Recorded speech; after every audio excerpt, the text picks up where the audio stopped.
That's a good religion. In fact, that's that old-time religion. That's the one that Ma and Pa used to talk about.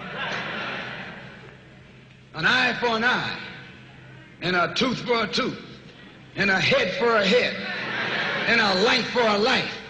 That's a good religion. And then anybody, no one resents that kind of religion being taught but a wolf who intends to make you his meal.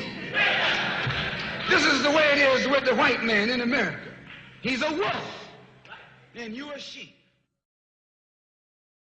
My earliest recollection is of being snatched awake in the middle of the night because our house was on fire.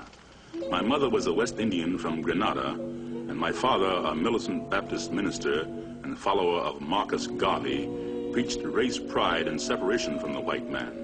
The Lansing arm of the Ku Klux Klan warned him to stop preaching Garvey's message, but my father was not a frightened Negro, and he kept on. Next thing, he was found with his head bashed in, lying across the streetcar tracks. A trolley had nearly cut him in half. After my father's death, my mother couldn't find work because the Christian people of Lansing wouldn't hire the widow of a crazy nigger. We were so hungry we were dizzy. We stole to stay alive. It was too much for her. They put her in a mental institution and parceled out us kids to reform schools, charities, and homes. We invested 310 years of slave labor. 310 years, every day of which your and my mother and father worked for nothing. Not 8 hours a day. There was no union in that day. They worked from sun up until sundown. From can't see in the morning until can't see at night. They never had a day off. And on Sunday, they were allowed to sit down and sing about when they died, they wouldn't be slaves no more. When they died. This is our investment. This is our contribution, our blood. Not only did we give of our free labor, we gave of our blood.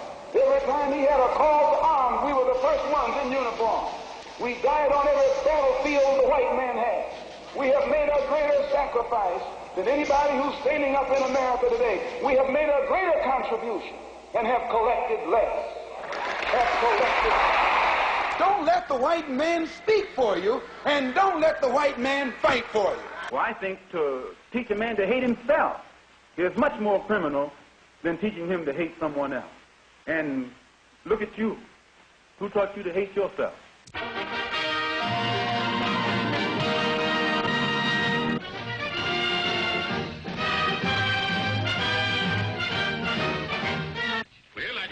Right here, and they're open to each and every brother's complete inspection. Get your hands off of that thing there.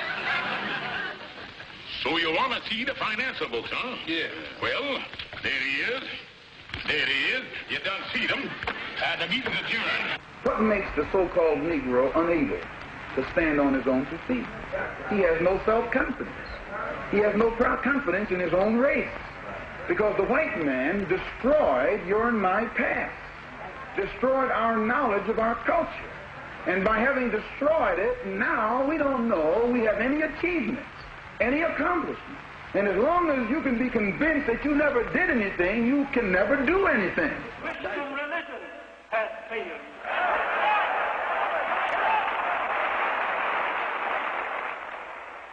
Your leaders of that religion has failed. Right. Now the government of America has failed.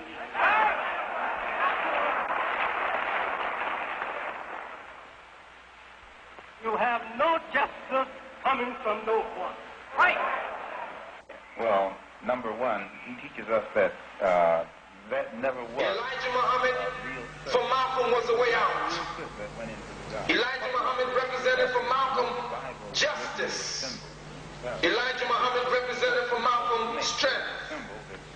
And so Malcolm took on the theology of Elijah Muhammad. What was the theology? Number one, Elijah Muhammad taught that God wasn't a spirit, but God was a man named Fard Muhammad, whom his worshippers, followers worshiped. 2, Elijah Muhammad taught that he was the messenger of God. 3, Elijah Muhammad taught that all white people, every one of them, were devils.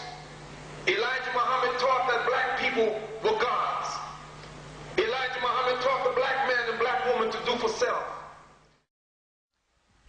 name of Allah, the Beneficent, the Merciful, to whom all praises is due.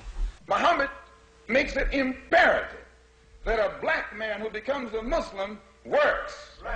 Get off the welfare. Get out of that compensation line. Be a man. Earn what you need for your own family. Then your family respects you. They are proud to say, that's my father. She's proud to say, that's my husband. Father means you're taking care of those children. Just because you made them, that don't mean you're a father. Anybody can make a baby. But anybody can't take care of it. Anybody can go and get a woman, but anybody can't take care of a woman. So husband means you are taking care of your wife. Father means you are taking care of your children. You are accepting the responsibilities of manhood. This is the type of teaching that the Honorable Elijah Muhammad teaches us, and this white press has got the nerve to point at him as a hate teacher. My name is James 52A. My people have been robbed of their names, their language, and their culture by the white man. Therefore, we use this X, which represents the unknown. This X nullifies our slave name. And until Allah or the Honorable Elijah Muhammad gives us our correct name, we will use the X. The Honorable Elijah Muhammad teaches us that it is time for you and me to stand up for ourselves. It is time for you and me to see for ourselves. It is time for you and me to hear for ourselves. And it is time for you and me to fight for ourselves. We don't need anybody today speaking for us, seeing for us, or fighting for us. We'll fight our own battles with the help of our God. As long as you are addicted to the vices of the white man, when you call on God, God doesn't hear your prayer. And the white man knows it. But the white man also knows that when you clean yourself up, straighten yourself up, and get on God's side and call on God, God has got to answer your call. Stealing runs rampant in Harlem. Gambling runs rampant in Harlem. All types of evils and vices that tear apart our community run rampant in Harlem. The Honorable Elijah Muhammad doesn't condemn the victim. He goes to work on the victim. He doesn't say that all of you should go to jail because you have fallen victim to the evils that white man has brought into the community. He teaches you and me the religion that God has given to him as the only cure for the evil habits the white man has brought here among us. I'm the best example of what he can do to reform delinquency and criminal characteristics in any person. Why are you an example of rehabilitation? Well, those of you who know my own history know that prior to becoming a Muslim, I was an extreme delinquent. I was into everything that the white police and gangsters left over for the black criminal. I was into numbers, bootleg liquor, hot goods, women, dope. I sold the bodies of black women to white men and white women to black men. I steered white people from downtown to whatever kind of sin they wanted in Harlem. And I'll tell you, my best customers were always the officials, top police, clergymen, businessmen. Despite the fact that my own father was murdered by whites, I was blind enough to mix and socialize with them. I considered them gods and goddesses until Mr. Muhammad opened my eyes and enabled me to see them as a filthy race of devils. We stole to stay alive. I was caught when I was 21 and sentenced to 10 years in prison. That's where I first heard the teachings of the Honorable Elijah Muhammad, and they turned me around. Because the statement, "the white man is the devil," just clicked. It explained everything. Hire the widow of a crazy nigger. It struck me like a blinding light. You've got to be realistic, Malcolm. You're a nigger. You're a nigger. You're a nigger. I fell on my knees and pledged to Allah that I would tell the black man the true teachings of Islam and the white man the truth about his crimes. I'm not an integrationist, never could be. I couldn't integrate with my enemy, and I know who my enemy is. We don't want to be around that old pale thing. We don't want to integrate with that old pale thing. We don't want to sleep next to that old pale thing. No, we can do without it. There was two kinds of slaves. There was the house Negro and the field Negro. The house Negro, they lived in the house with master. They dressed pretty good. They ate good because they ate his food, but he left. They lived in the attic or the basement, but still they lived near their master. And they loved their master more than the master loved himself. They would give their life to save their master's house quicker than the master would. The house Negro, if the master said, we got a good house here, the house Negro said, yeah, we got a good house here. Whenever the master said we, he said we. That's how you can tell a house Negro. In those days, he was called a house nigger. And that's what we call him today, because we still got some house niggers running around here. On that same plantation, there was the field Negro. The field Negro, those were the masses. There was always more Negroes in the field than there was Negroes in the house. And he hated his master. I say he hated his master. He was intelligent. That house Negro loved his master. But that field Negro, remember, they were in the majority. And they hated the master. When the house caught on fire, he didn't try and put it out. That field Negro prayed for a wind, for a breeze. When the master got sick, the field Negro prayed that he died. If someone come to the field Negro and said, let's separate, let's run, he didn't say, where are we going? He said, any place is better than here. You got field Negroes in America today. I'm a field Negro. Imagine a Negro, our government. I even heard one say, our astronauts. They won't even let him near the plant. And our astronauts, our Navy. That's a Negro that's out of his mind. We declare our rank on this earth to be a man, to be a human being, to be respected as a human being, to be given the rights of a human being in this society, on this earth, in this day, which we intend to bring into existence by any means necessary. He teaches us to obey the law, to respect law enforcement officers, as long as these law enforcement officers respect themselves and respect the law that they represent.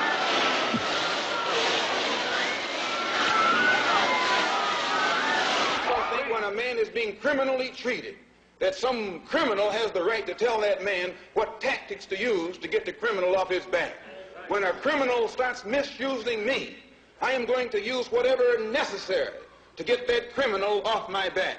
Don't blame a cracker in Georgia for your injustices. The government is responsible for the injustices. Please. In Los Angeles, California last year, the police shot Ronald Stokes through the heart.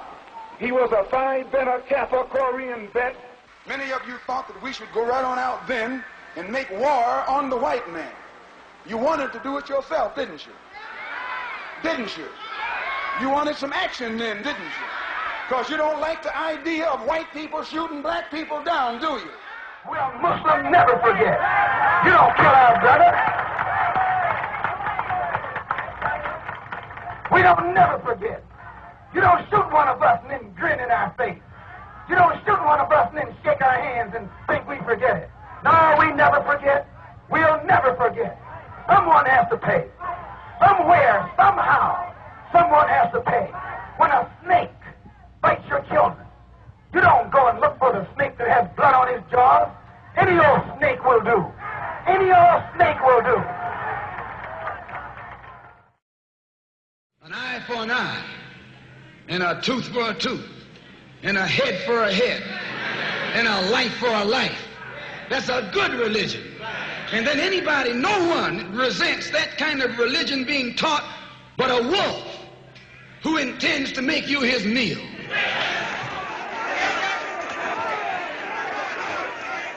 We're nonviolent with people who are nonviolent with us, but we are not nonviolent with anyone who is violent with us. When you have a philosophy or a gospel, I don't care whether it's a religious gospel, a political gospel, an economic gospel, or a social gospel.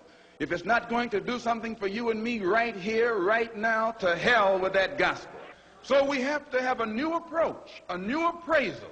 And this new appraisal and new approach has to be in tune with the reality of the conditions that we are in after having been thoroughly brainwashed by this blue-eyed white man.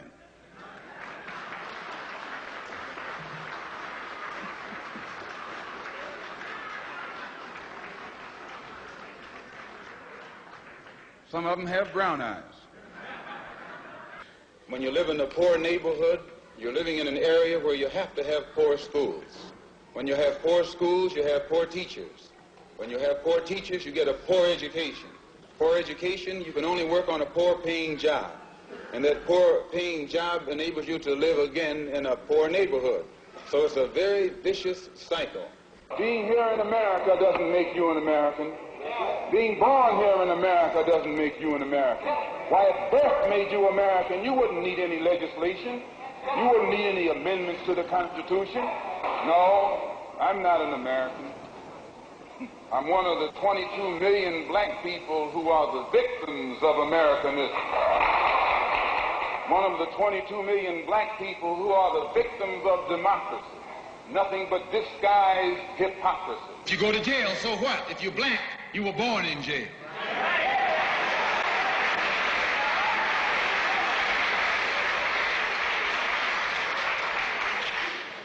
If you black, you were born in jail. In the North as well as the South. Stop talking about the South.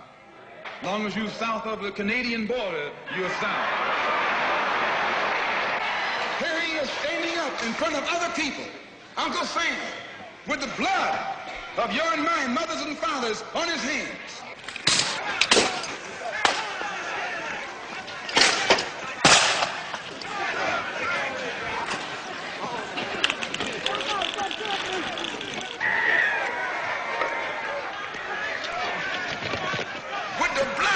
Down his jaws like a bloody-jawed wolf. No more days like those.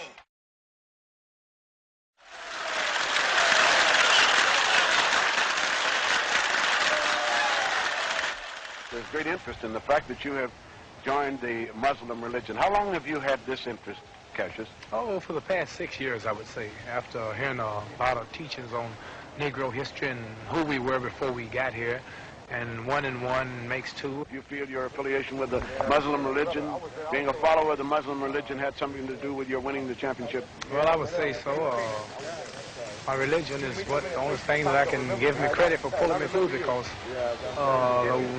99 out of 100 seemed to see no possibility of me winning. The newspaper reporters and everybody all over the world condemned me. They said it would be a mismatch, and nobody believe it.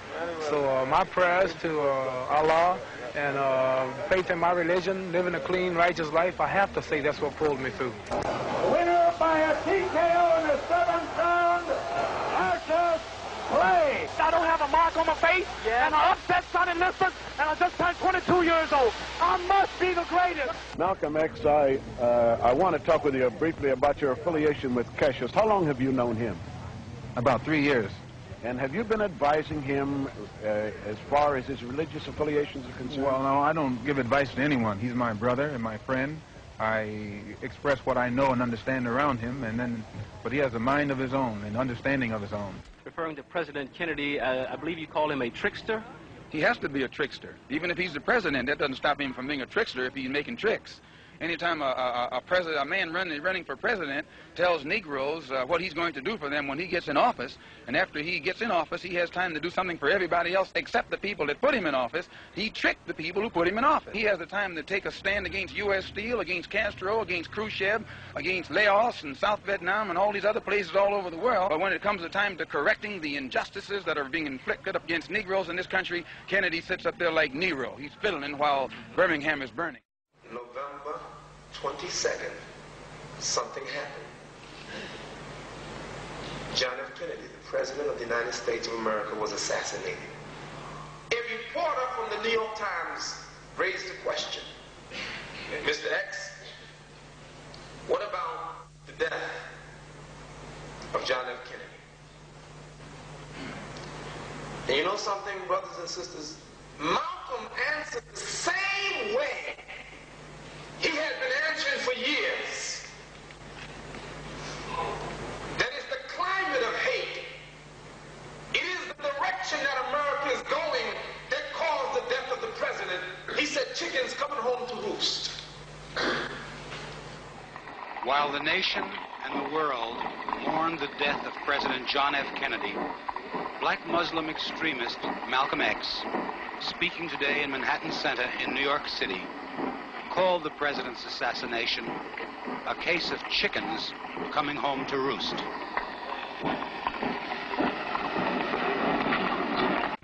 This statement is from Messenger Elijah Muhammad, the leader of the Muslims in America. Minister Malcolm Shabazz, addressing a public meeting at Manhattan Center in New York City on Sunday, December the 1st, did not speak for the Muslims when he made comments on the death of the president, John F. Kennedy. He was speaking for himself and not Muslims in general.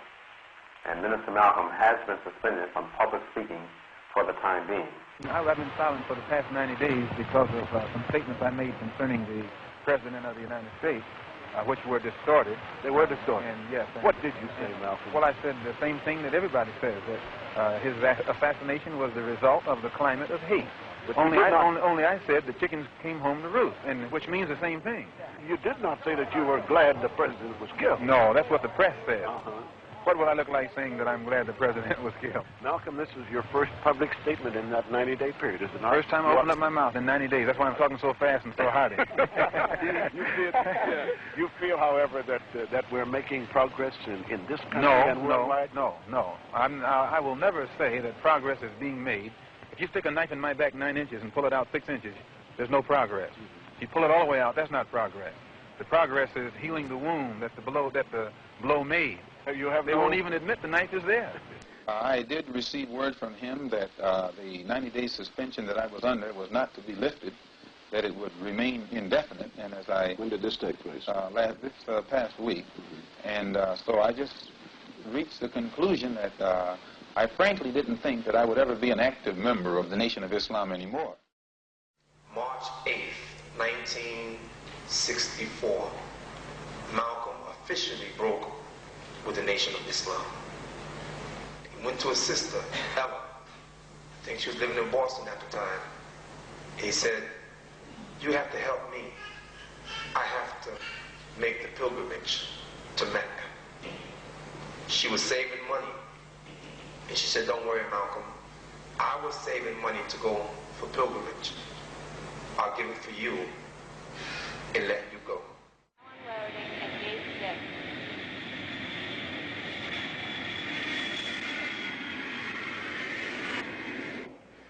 Malcolm, have your experiences with white-skinned Muslims in Africa and the Middle East made you feel that relations between Negroes and whites who are not Muslims is any more possible? When I was on the pilgrimage, I had close contact with Muslims whose skin would in America be classified as white, and with Muslims who themselves would be classified as white in America.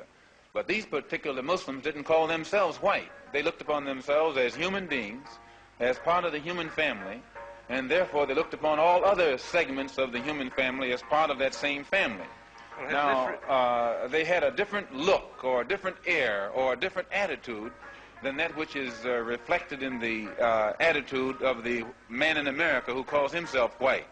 So I said that if Islam had done that for them, perhaps if the white man in America would study Islam, perhaps it could do the same thing for him.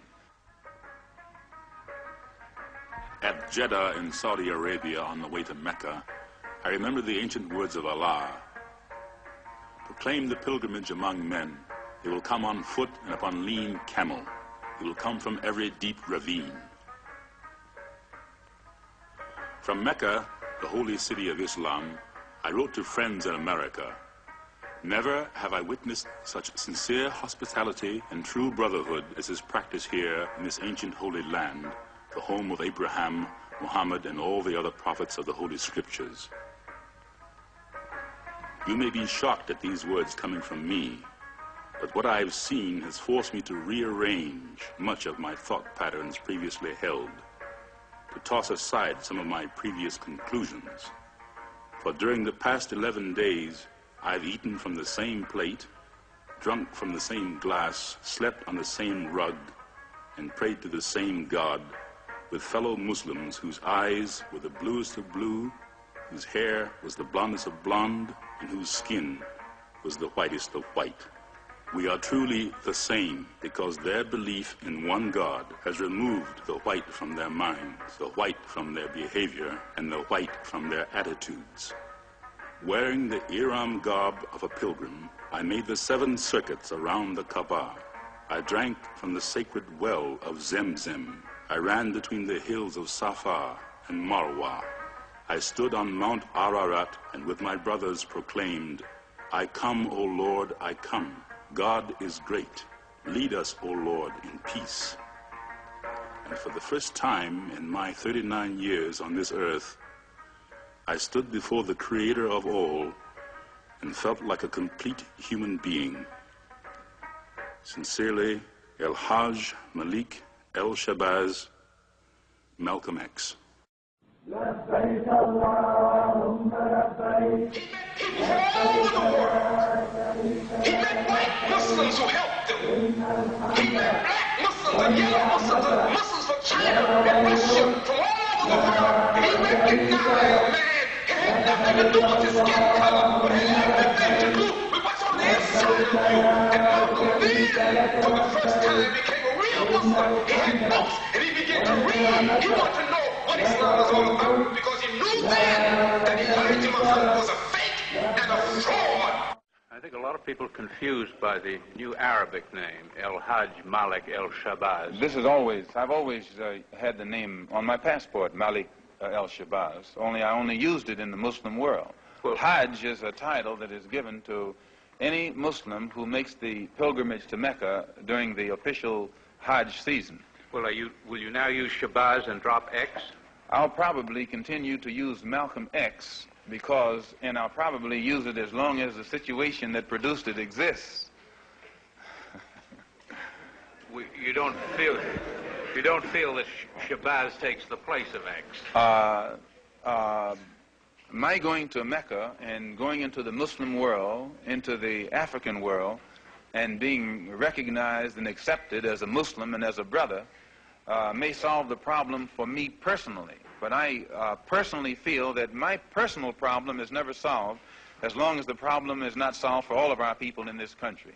So I remain Malcolm X as long as there is a need to protest and struggle and fight against the injustices that our people are involved in this country. Are you prepared to go into the United Nations at this point and ask that charges be brought against the United States for its treatment of American Negroes? Oh, yes. Oh, yes, please. I think you're right in my chair. The audience will have to be quiet.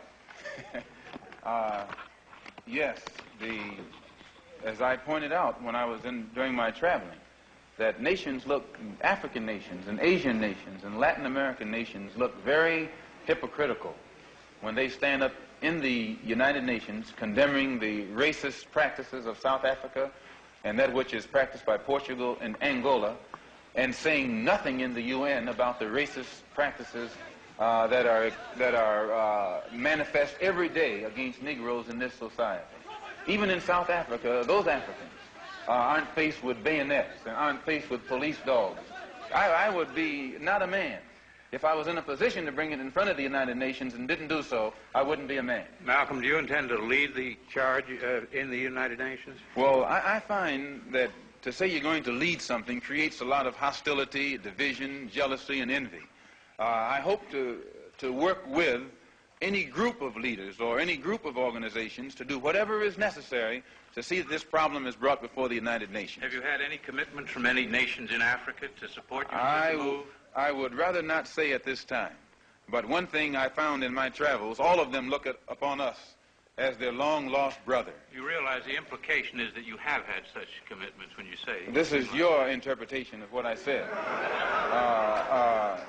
One thing that I found in all of my travels was that all of the Africans, not only the Africans, but the Asians and the Muslims, look upon us as their long-lost brothers. And America had actually tricked many of them into a hands-off policy by giving them the impression that she was honestly trying to do something to solve the problem. My argument over there was designed to prove that it is impossible for the United States government to solve the race problem. It's impossible. Malcolm, on your trip abroad, you said you sensed a feeling of great brotherhood, and that conceivably you would be working toward integration in this country now. At least this is what you're reported to have said. Have you any comment on it? I don't think that I ever mentioned anything about working toward integration. They haven't even got integration right here in New York City. You have worse integration problems in the North than they have in the South. So if it doesn't work if you can't bring about integration in New York City as international, cosmopolitan, up-to-date as it's supposed to be, you will never get integration anywhere else in the country. Are you prepared to work with some of the leaders of the other civil rights organizations? Certainly. Certainly. We will work with any groups, organizations, or leaders in any way, as long as it's genuinely designed to get results. Does your new beard have any religious significance?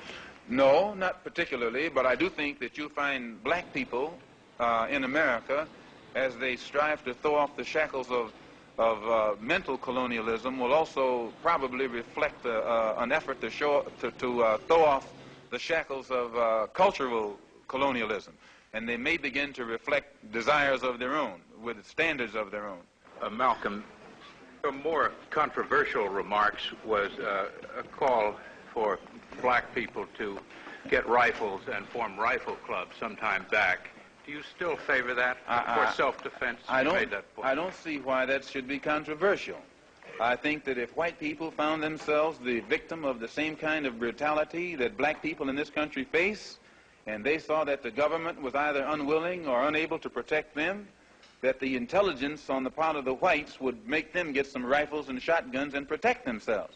Now, Negroes are developing some kind of intellectual maturity too, and they can see that having waited upon the government to protect them has been a wait that has been in vain. So any of them who live in areas where the government is not able to do its job, then we do have to get together and do a job of protecting ourselves. No Negro leaders have fought for civil rights. What do you mean They have begged for civil rights. They have begged the white man for civil rights. They have begged the white man for freedom. And anytime you beg another man to set you free, you will never be free. Freedom is something that you have to do for yourselves. And until the American Negro lets the white man know that we are really ready and willing to pay the price that is necessary for freedom, our people will always be walking around here second-class citizens, or what you call 20th century slaves. What price are you talking about, sir? The price of freedom is death. The white man can never win another war on the ground. His days of war victory, his days of background victory are over. Can I prove it? Yes. Take all the action that's going on this earth right now that he's involved in. Tell me where he's winning. Nowhere. But they put some guerrilla action on. And a white man can't fight a guerrilla warfare. Guerrilla action takes heart, takes nerve, and he doesn't have that.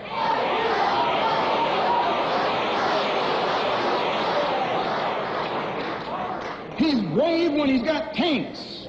He's brave when he's got planes. He's brave when he's got bombs. He's brave when he got a whole lot of company along with him.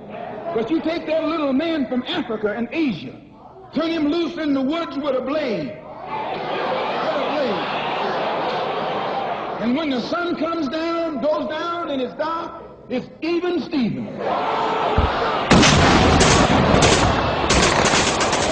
It takes heart to be a guerrilla warrior. A guerrilla is on his own. All you have is a rifle, some sneakers, and a bowl of rice. And that's all you need. And a lot of heart. I just want to give you a little briefing on guerrilla warfare, because before you know it,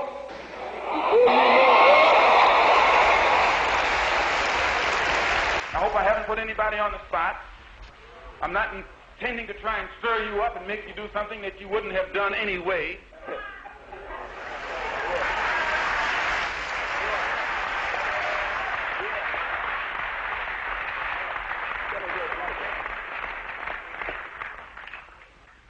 I pray that God will bless you in everything that you do.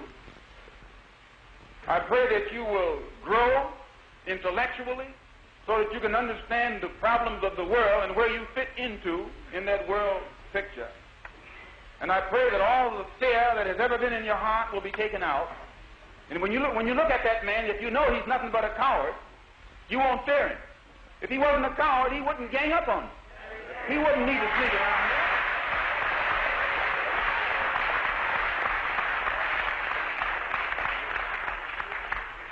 This is how they function. They function in mobs. That's a coward. They put on a sheet so you won't know who they are. That's a coward. No. The time will come when that sheet will be ripped off. If the federal government doesn't take it off, we'll take it off.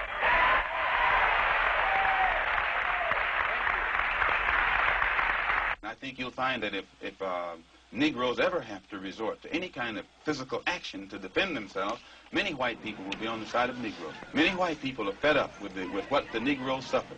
And this is what I had to become aware of on my pilgrimage to Mecca. I could see then that there are many white people in this country who will side with the Negro in whatever he has to do to protect himself. But that's a considerable change of opinion in Malcolm X. No, today I'm speaking for myself. Formerly I spoke for Elijah Muhammad. And everything I said was, Elijah Muhammad teaches us thus and so. I'm speaking now from what I think, from what I have seen, from what I have analyzed, and the conclusions that I have reached. Then the white man is no longer the devil, and he is no longer bound to be evil? If I judge a man by his conscious behavior, I am not a racist.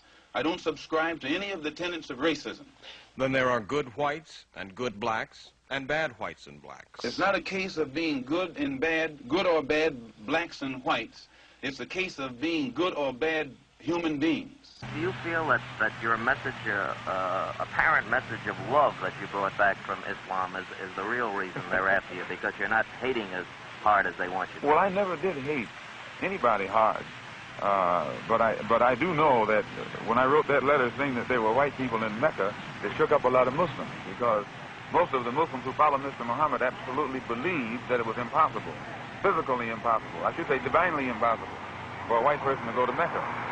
And my trip there shattered that image, or that misconcept. Anyone call you directly, Malcolm? I've been receiving calls ever since I left the Black Muslim movement. And what sort of calls, Malcolm? You're disenchanted in view of the fact that these men who were your brothers are making threats against your life? No, because actually it's not their fault. Most of them, now Joseph and the officials, they have a knowledge of what it's all about. But the rank-and-file Muslim brother does not know what it's all about. They are, out of religious sincerity, they think that they are doing the will of Allah by protecting a man who I myself taught them was divine. So I don't in any way fault them. But those who are over them and give the orders, and actually the ultimate order comes from Elijah Muhammad himself. I think someone should say something to speak out against the acts of my blood brother Malcolm. Since I'm one of those who brought my brother Malcolm to Islam, I'm taking this task on myself. Because I see where my brother Malcolm, angered by the little misfortune of being suspended for speaking out of turn and against instruction, now resorts to slander, slurs, and intimidations of Mr. Muhammad, Mr. Muhammad's family, and the Muslim followers of Mr. Muhammad.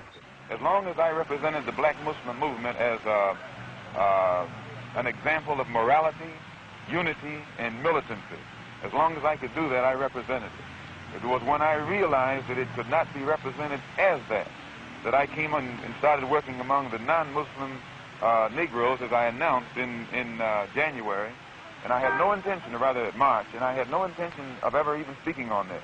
Had they left me alone, you still wouldn't know what really took place. Because now I see my brother pursue a dangerous course which parallels that of the precedent set by Judas, Brutus, and Benedict Arnold, and others who betray the honor and trust relationship between them and their leaders. Why are they threatening your life? Well, primarily because they're afraid that I will tell the real reason that I'm out of the Black Muslim movement, which I never told. I kept to myself.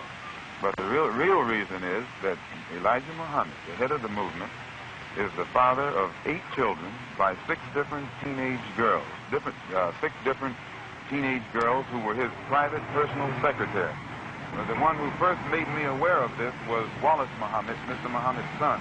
Because I am aware of the great mental illness which besets, unfortunately, many in America, and which besetted my mother, whom I love, and many of my other brothers, and which now may have taken another victim, my brother Malcolm. And I had stated in a newspaper article about an effort to take my life back in January, and at that time the Muslims denied it. In fact, they tried to make it appear to my brother that I was insane.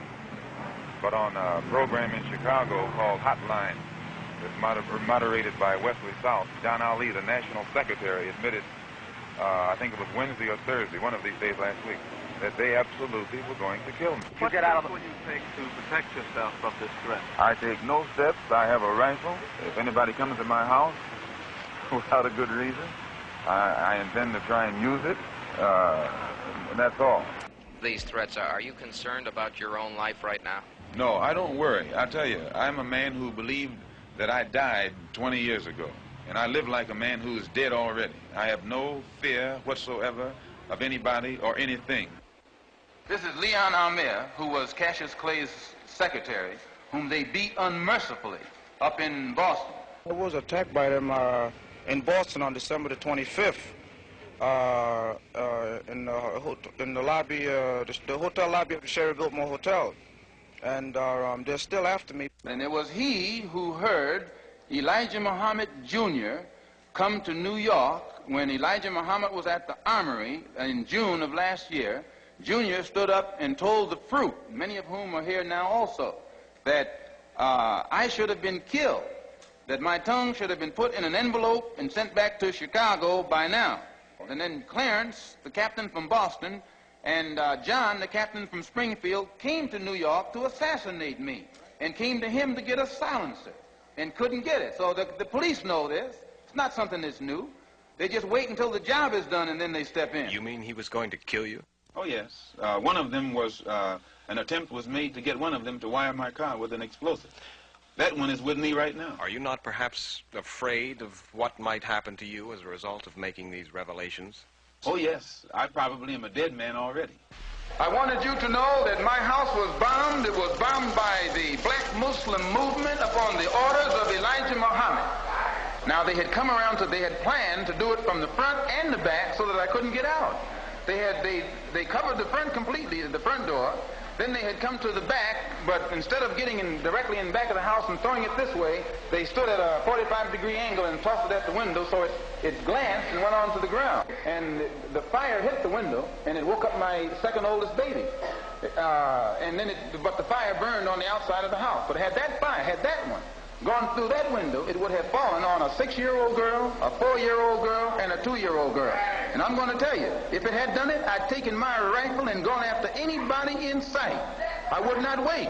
And if you attack me, that's one thing. I know what to do when you start attacking me. But when you attack sleeping babies while you are lower than a god... The only thing that I regret in all of this is that two black groups have to fight and kill each other off. I feel responsible for having played a major role in developing a criminal organization. It was not a criminal organization at the outstart. It was an organization that had the power, the spiritual power, to reform the criminal. And this is what you have to understand. As long as that strong spiritual power was in the movement, it gave the moral strength to the believer that would enable him to rise above all his negative tendencies. I know, because I went into the movement with more negative tendencies than anybody in the movement. And just faith in what I was taught what made it possible for me to stop doing anything that I was doing and everything that I was doing. And I saw thousands of brothers and sisters come in who were in the same condition. And whatever they were doing, they would stop it overnight, just through faith and faith alone. And by this spiritual force, giving one the faith that enabled one to exercise the moral discipline, it became an organization that was to be respected as well as feared. Soon as we established our religious authenticity with the Muslim world, we set up the Organization of Afro-American Unity and took immediate steps to make certain that we would be in direct contact with our African brothers on the African continent. So the first step that has been taken, brothers and sisters, since Garvey died, to actually establish contact between the 22 million black Americans with our brothers and sisters back home was done by two organizations. And you know we've got to unite with them because there are 700 million Muslims And we sure need to stop being the minority and become part of the majority. What's your plan now? I'm going back to the States first and see how my family is doing, you know. Got a family there. And see what develops.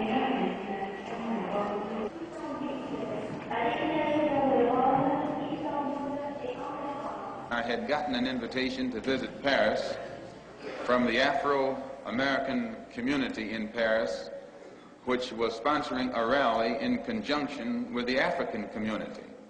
When I got to Paris, the man said I couldn't come in.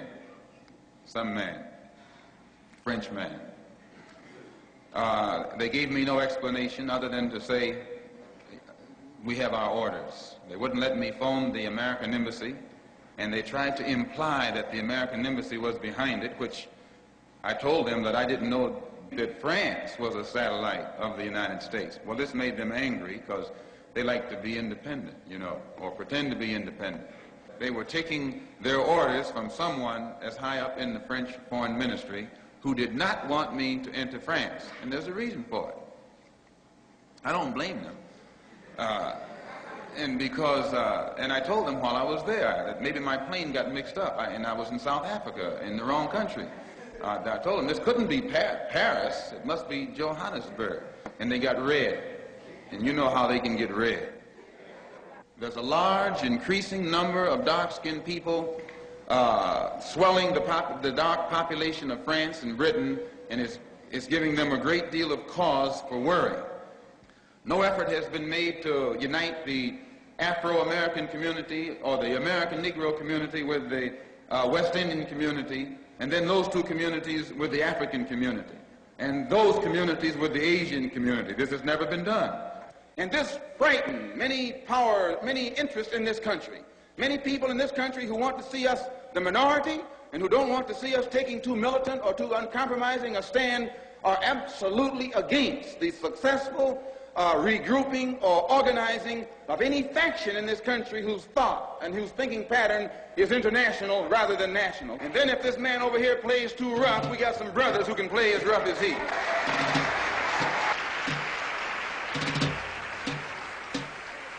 There's a worldwide revolution going on. It goes beyond Mississippi. It goes beyond Alabama. It goes beyond Harlem. What is it revolting against? The power structure. The American power structure? No. The French power structure? No. The English power structure? No. Then what power structure? An international Western power structure. So our next move is to take the entire civil rights struggle problem into the United Nations and let the world see that Uncle Sam is guilty of violating the human rights of 22 million Afro-Americans and still has the audacity or the nerve to stand up and represent himself as the leader of the free world. There'll be a hot time in the old town.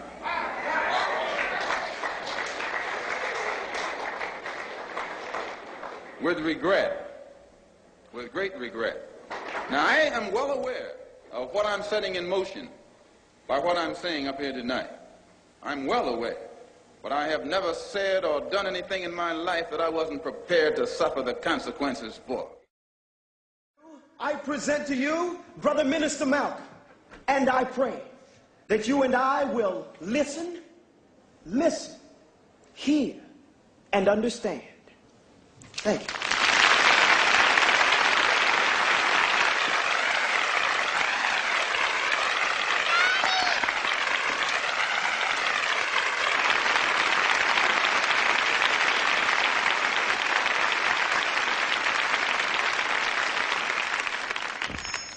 Assalamu alaikum.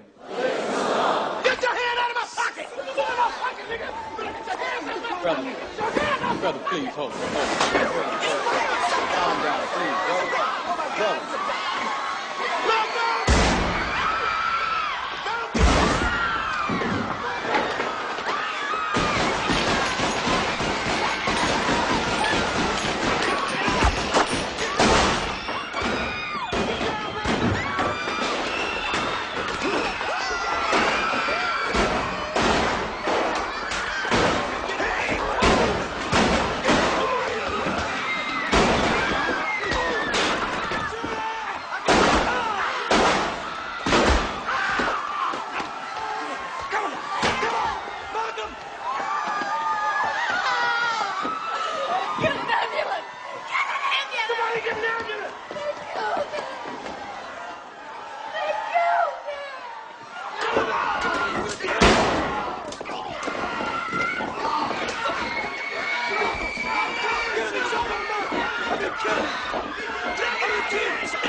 to be a human being, to be respected as a human being, to be given the rights of a human being in this society, on this earth, in this day, which we intend to bring into existence by any means.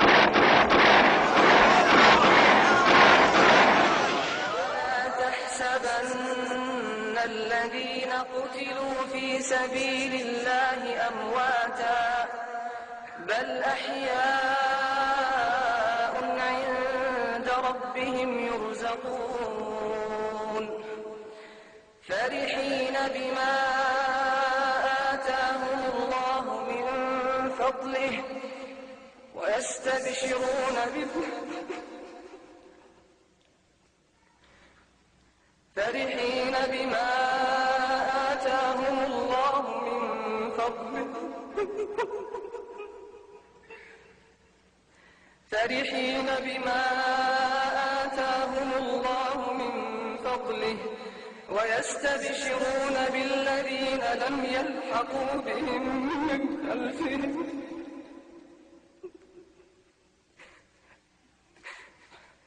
ألا خوف عليهم ولا هم يحزنون. He was a hero to me. He stood out among all black people. He showed the white man where it was at. Why was he a hero? He got respect. Why was he off it in Princeton and all these big white universities? Because they respected him too, the way I respected him. He meant something to me. That's why I'm down here. That's right. Well, they killed Malcolm X. Well, they had right killing him. He was right. He was for him. And when you kill him, there's going to be more killing going on. That's right. And you're saying that you believe this was paid for by whites? Yes, by white people. Because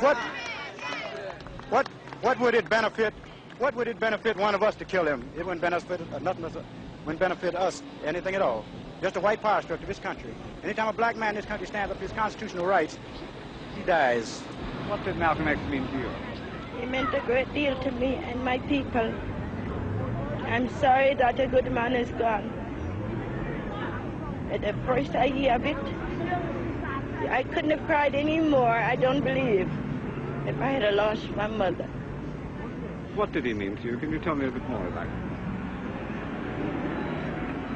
He meant deliverance for my people.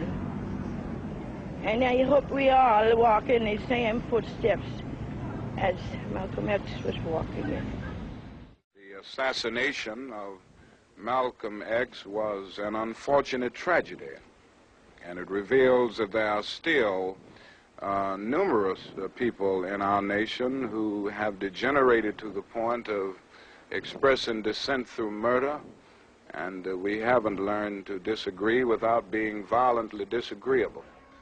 Here, at this final hour, in this quiet place, Harlem has come to bid farewell to one of its brightest hopes, extinguished now and gone from us forever.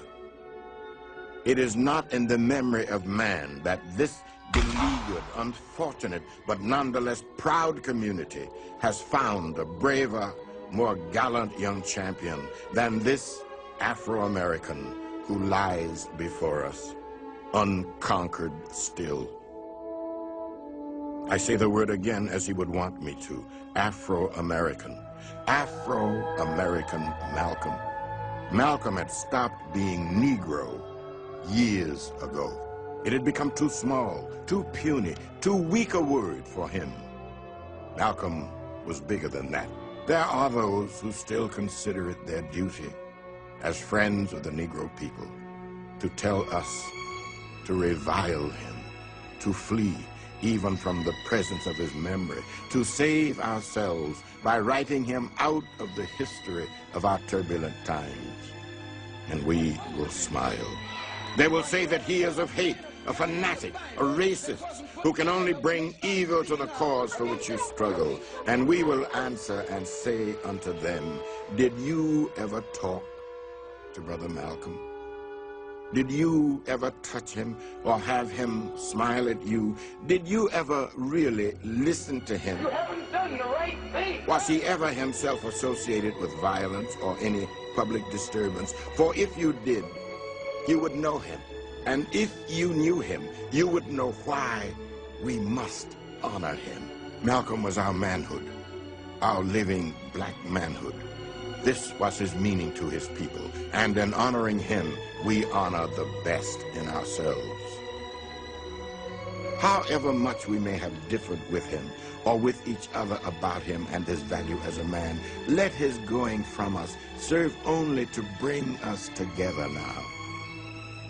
Consigning these mortal remains to earth, the common mother of all, secure in the knowledge that what we place in the ground is no more now a man, but a seed, which after the winter of our discontent will come forth again to meet us, and we shall know him then for what he was and is, a prince, shining prince, who didn't hesitate to die because he loved us so.